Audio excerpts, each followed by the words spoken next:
পুরো ছবিটা তো পেশেন্টের চোখে লাগানো আছে।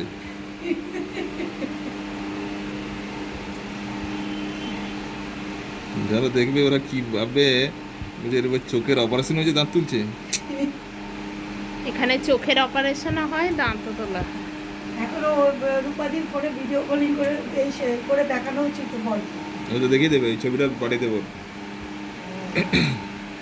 ভিডিও করে রাখার দরকার, তারপরে ফেসবুকে ছেড়ে ভাইরাল করে।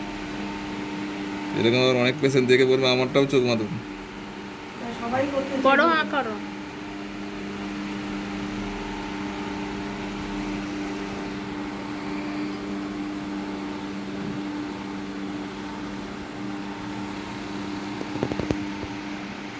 ওকে, এই তো পেশেন্ট, হয়ে গেছে। সাহসী পেশেন্ট তো। হ্যাঁ, চোখটা বেঁধে দিলেই সাহস হয়ে গেল, বাহ দারুণ তো। এরকম চোখ বাঁধার তাহলে রাখতে হবে, এরপরে কেউ আসলে এরকম করতে হবে। যারা ভয় পায় বেশি। হ্যাঁ। আর কোনো দাম আছে নাকি? না।